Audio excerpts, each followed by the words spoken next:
O perdão cura. Quem perdoa. Eu trabalhei uma vez 5 anos num hospital. Eu era psicóloga de uma equipe de cirurgia cardíaca. O primeiro dia de trabalho meu, eu entrei no hospital e o primeiro paciente foi um homem que estava fazendo uma cirurgia de 4 pontos de safena. E esse homem estava fazendo a 12ª cirurgia nos últimos 12 anos. E eu fiquei muito chocada. Como que alguém durante 12 anos faz uma cirurgia por ano? E eu fui e perguntei para ele. Eu falei assim, fala uma coisa para mim. O que aconteceu de importante, marcante na vida do senhor 14 anos atrás, mais ou menos? Ou seja, 2 anos mais ou menos antes da sua primeira cirurgia. Aí ele pensou e falou assim, interessante, porque o fato mais marcante da minha vida aconteceu 2 anos antes da primeira. E ele disse, meu melhor amigo chegou para mim no trabalho e pediu a minha bicicleta emprestada. E falou, preciso dela para resolver um caso urgente. No final da tarde, eu descobri que o meu melhor amigo pegou a minha bicicleta emprestada para assassinar o meu irmão. Aquele homem nunca conseguiu perdoar o amigo e nem a ele próprio, porque ele achou que ele participou da morte do irmão. O que significa isso? A mágoa e o ressentimento viajou no corpo daquele homem como se fosse um ácido. Foi destruindo um órgão, destruindo outro, destruindo outro e destruindo outro. E assim foi. Os médicos sabem que mágoa e ressentimento causam doenças. A gente perdoa para ser livre e para ter saúde. Deus quer para a gente vida com excelência. Então, mágoa e ressentimento, a gente tem que trabalhar para que ela saia. Você tem que brigar por isso, você tem que estar atento a isso, você tem que dizer todos os dias, não quero isso, eu rejeito isso, isso não faz bem para mim. E você tem que lutar para que o seu coração seja saudável. Outra coisa, muitas pessoas têm dificuldade de perdoar porque a mágoa e o ressentimento parece objeto de estimação. Sabe aquelas pessoas que acostumaram a contar a mesma história anos e anos? Você chega na casa dela, ela está contando a mesma história. Você encontra com ela, ela conta de novo a mesma história. Ela precisa contar aquela história. Aquela mágoa parece objeto de estimação. Ela vai guardando aquilo igual pessoas que guardam potinho. Você guarda potinho? A gente guarda potinho de geleia, potinho de margarina, vai guardando potinho, aí você fala assim, não, isso aqui, quando eu fizer uma coisa gostosa, eu dou para a vizinha. Mentira, você não dá nada para o vizinho. Mas você guarda os potinhos. Aí você guarda tanto potinho que quando você ganha uma louça bonita e nova, você não tem onde colocar, porque os potinhos ocupam lugar. Aí você bota os potinhos pro seu marido, pros seus filhos comerem, copo de geleia, né? Essas coisas todas. Quando chega uma visita, você bota as coisas bonitas. Não, querida, joga fora esses potinhos, bota o que tem de melhor para sua família, viu? Bota uma mesa bonita que eles merecem mais do que a visita. Tá ali com você, aguenta você a vida inteira, não? Então merece o que tem de melhor. Bom, quando você guarda muita coisa, tem uma pessoa que falou assim uma vez, eu li isso num livro, que a gente tinha que mudar pelo menos de 5 em 5 anos. Porque quando a gente muda, a gente percebe que guarda lixo na hora da mudança, não é isso? E aí você faz aquela limpeza para não levar o lixo para casa nova. E aí você consegue jogar coisa fora. Você percebe que você tem apostilas de curso que você fez há 10 anos atrás. Tem teia de aranha. Isso significa que você nunca mais leu. Mas você guarda porque acha que um dia você vai ler. Você não leu de 6 meses atrás ou de 10 anos, você não vai ler mesmo. Então a gente precisa fazer uma faxina na casa da gente. Porque quando você faz uma faxina e joga as coisas fora, parece que a casa amplia, não parece? Ela parece que fica maior. O coração é a mesma coisa. De vez em quando, a gente tem que fazer uma faxina no coração e na mente. Você tem que prestar atenção para ver o que você tem guardado. Qual é o lixo de lembrança que você está guardando e cultivando ele. Porque quando a gente faz essa limpeza, a gente desobstrui o canal por onde passa as graças de Deus, a bênção de Deus, a unção de Deus. Nós somos canal de Deus, mas o canal tem que estar limpo e desobstruído, senão não passa a graça de Deus. Perdoar é limpar esse canal. Mas você usa essa mágoa e esse ressentimento como mola. Tem gente que precisa da mágoa e do ressentimento para ter coragem para lutar. Eu vou lutar, eu vou vencer, porque eles vão ver que eu consegui. Não, querido. Você vai vencer porque Deus está na tua vida, porque Ele quer te abençoar, porque você é luz nesse mundo, porque você vai trazer motivação para as outras pessoas. Mas você não está aqui para jogar a sua vitória na cara de ninguém. Você está aqui para usufruir da sua vitória. Eu conheci duas irmãs que eram casadas com dois irmãos. O que elas duas tinham em comum?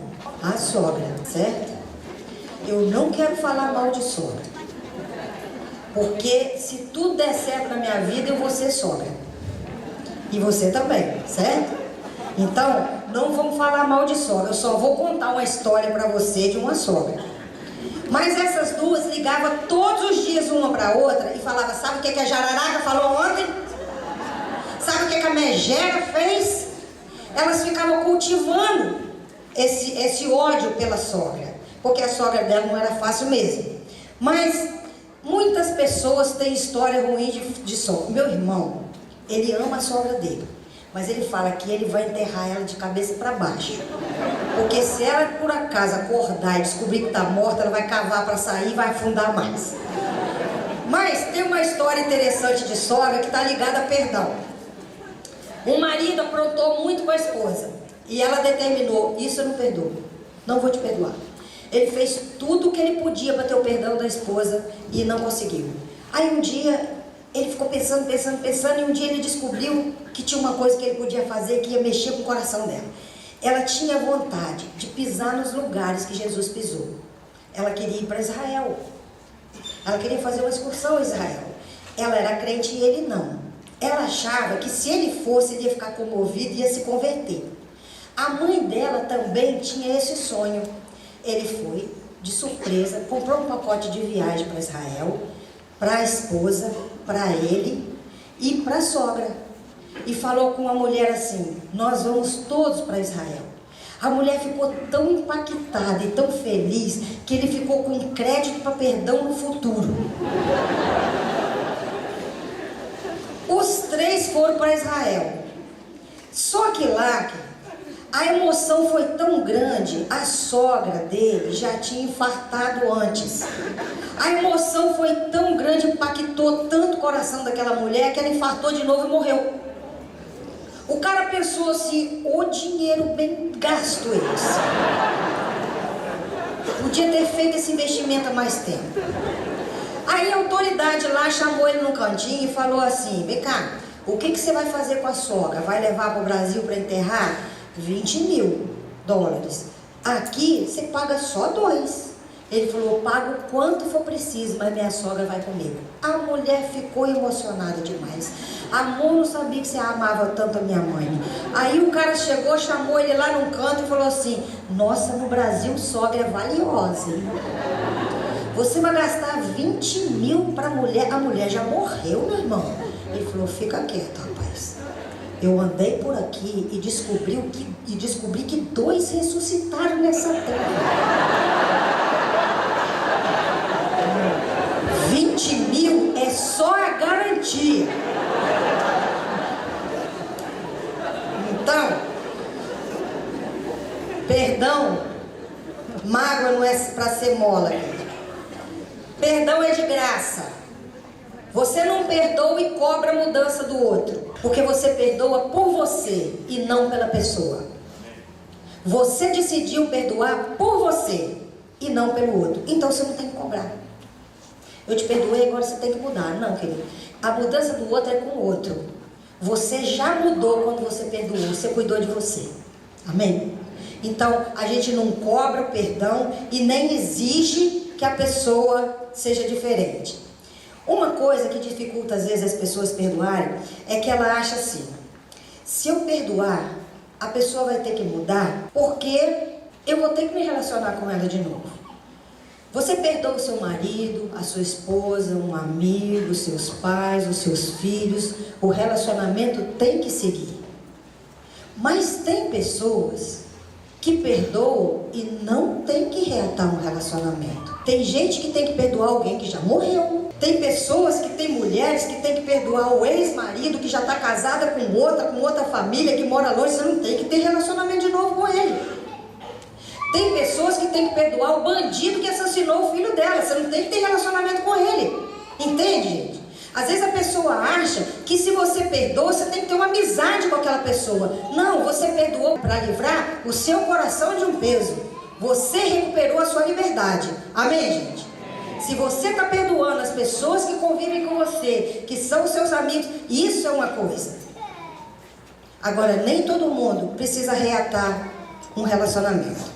O lugar do perdão é o lugar da graça de Deus. Quando você perdoa, você dá oportunidade a Deus para trabalhar na sua vida. Quando você não perdoa, você dá lugar para o diabo acusar você diante de Deus, porque você é desobediente. Então, quando a gente perdoa, a gente ocupa o lugar da graça. Você está evitando que Satanás te acuse diante de Deus. Agora, tem gente que tem que perdoar outras pessoas. Tem gente que tem que perdoar Deus. Parece soberbo isso, arrogante, e é mesmo. Mas tem pessoas que têm mágoa de Deus. Conheci um rapaz uma vez num seminário que eu fiz, e ele disse: nunca mais eu volto para a igreja. Fui crente a vida inteira, filho de pastor. Meu pai trabalhou pela causa do Senhor 40 anos e morreu de câncer. Que Deus é esse? Que depois de um homem trabalhar 40 anos, ele leva ele de câncer. Uma pessoa que tem mágoa de Deus porque perdeu alguém, não conhece a realidade espiritual. Você pode ficar triste por ter perdido alguém. Você pode doer no seu coração. Você pode sentir saudade, sentir falta. Você pode sentir toda a dor do mundo pela falta de alguém, mas revolta contra Deus é não entender o mundo espiritual. Se a gente morre e tem um encontro com o nosso Salvador, e a gente entende que o céu é um lugar melhor do que aqui, eu posso me revoltar com Deus? Não.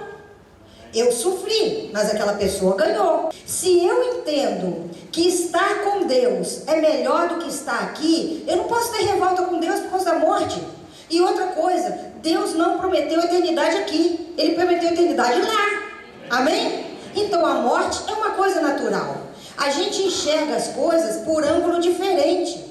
Nós enxergamos de uma forma, Deus enxerga de outra. Para a gente é perda, para Deus é ganho.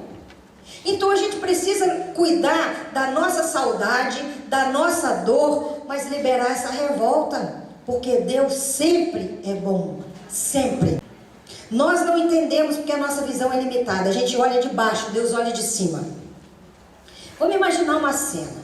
Pensa no nascimento de uma criança.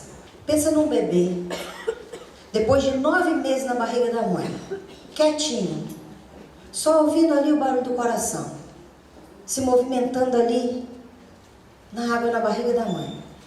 De repente, ele vai nascer, está no hospital, e aí ele nasce com um refletor enorme, uma luz enorme na cara dele, um barulho enorme dentro do centro cirúrgico, um monte de gente falando.